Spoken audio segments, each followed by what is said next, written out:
And welcome back to Global Current Lens, where headlines are decoded, strategies are exposed, and the truth about global events comes into focus. Tonight, some explanation. The story unfolding is one that could reshape the Middle East. Yet again, urgent talks in Egypt between Israel and Hamas. The question, explanation, is the region on the brink of a fragile ceasefire or sliding toward yet another round of devastating war? Quick context snapshot. For nearly a year, explanation, the conflict between Israel and Hamas has dominated global headlines. Thousands of lives have been lost. Hostages remain trapped in Gaza, their fate uncertain. Rockets and airstrikes have pounded cities, entire communities live under constant fear.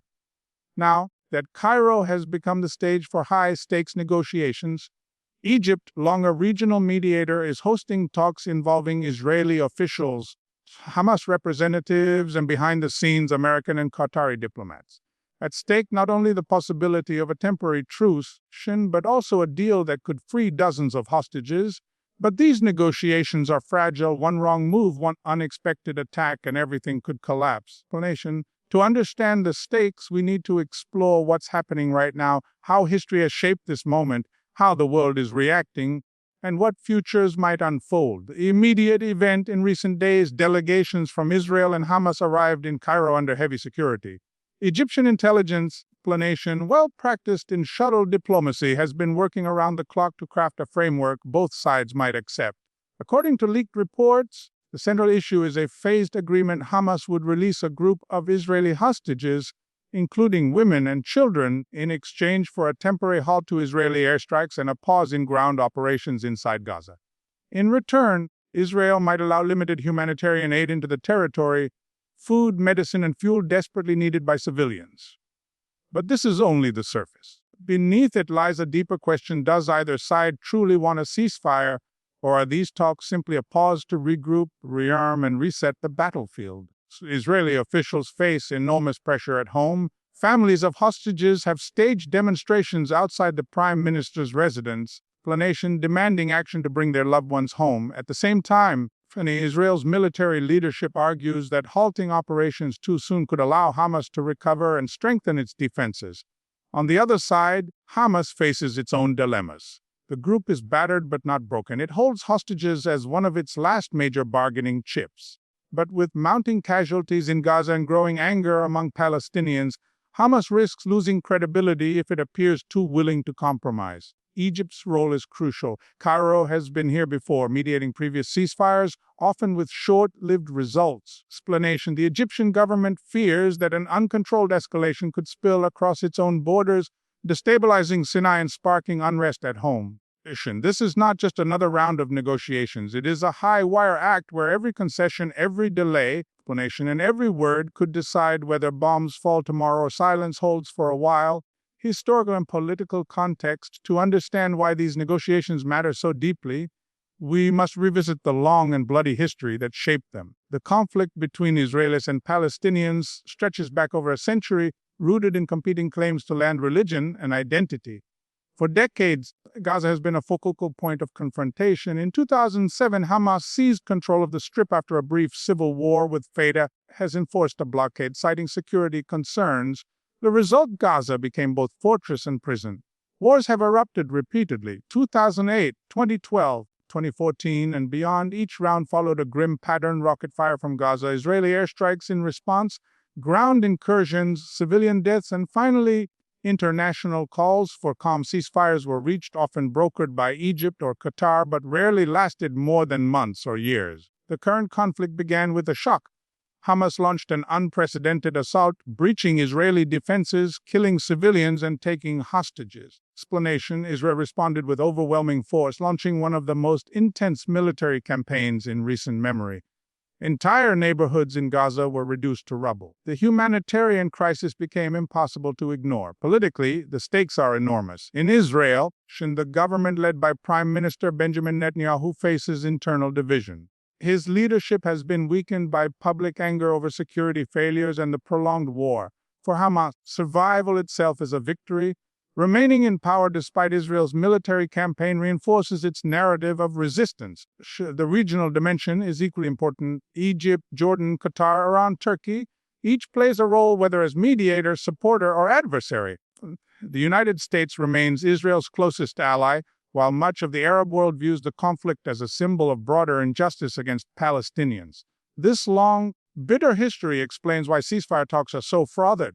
Neither side trusts the other. Every pause risks being exploited, and yet without pauses, the cycle of bloodshed spins faster. Global reactions, the world is watching. Cairo, capitals across the globe issue statements, but their interests differ sharply. The United States has publicly supported the talks, pressing Israel to secure a hostage deal while emphasizing its right to defend itself. Explanation: Washington's dilemma is clear, balancing unwavering support for Israel with rising frustration among its own citizens and allies over the humanitarian toll in Gaza. Europe is divided. France and Germany call for restraint, with Macron urging a credible political horizon for Palestinians. Meanwhile, Eastern European nations remain staunchly aligned with Israel. Across the continent, protests fill the streets as public opinion increasingly demands a ceasefire.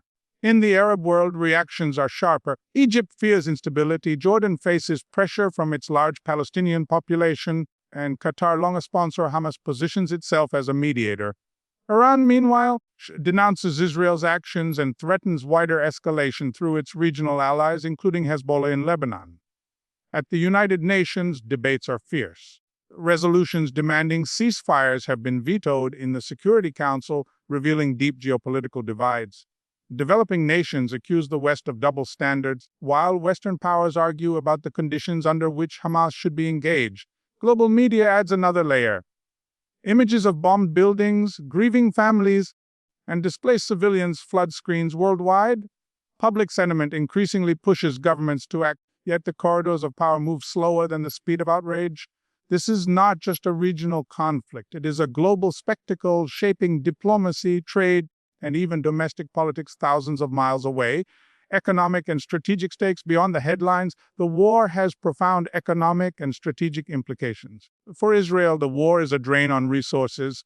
Prolonged mobilization of reservists disrupts the economy. Tourism has collapsed. Foreign investment hesitates. The high-tech sector, Israel's pride, feels the strain of uncertainty. At the same time, Israeli leaders argue that failure to crush Hamas would carry a greater long-term cost. In Gaza, the economic devastation is nearly total. Infrastructure lies in ruins. Electricity, clean water, and healthcare are scarce. Even if a ceasefire is reached, rebuilding would require billions in aid and years of effort. For Palestinians, the stakes are not abstract. They are daily survival. The broader region also feels the shockwaves. Global energy markets remain jittery. Every hint of escalation raises fears of supply disruptions. Especially if conflict spreads toward Lebanon or the Persian Gulf, oil prices rise with each rocket fired. Strategically, this war tests alliances. Egypt worries about border security. Jordan fears spillover. The U.S. explanation faces challenges in maintaining credibility in the Middle East while also focusing on competition with China and the war in Ukraine. Iran sees opportunity to expand influence, supporting Hamas and Hezbollah to challenge Israel and its allies. Even faraway powers feel the impact. China calls for peace, presenting itself as a responsible mediator. Russia seizes the chance to criticize U.S. foreign policy, framing itself as a defender of oppressed peoples, even as it wages war in Ukraine. The battlefield is Gaza, but the chessboard stretches across continents. Possible futures, 3 scenarios emerge from Cairo's negotiations. Each carries its own risks and opportunities. Scenario 1, de-escalation. Talks succeed. A temporary ceasefire is reached. Hostages are released in phases. Aid flows into Gaza, easing the humanitarian crisis. Israel pauses major operations, while Hamas refrains from rocket attacks. International mediators work toward extending the truce, perhaps even exploring broader political dialogue. So this scenario does not solve the conflict, but it provides breathing space and a glimmer of hope. Scenario 2, limited conflict. Talks produce only partial results. Perhaps a few hostages are freed, but fighting continues at a lower intensity.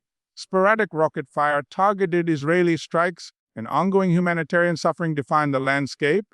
Neither side achieves decisive victory, and the world grows accustomed to a grinding, low-level war. This scenario is the most likely, reflecting past patterns. Scenario 3, escalation. Negotiations collapse. Trust evaporates.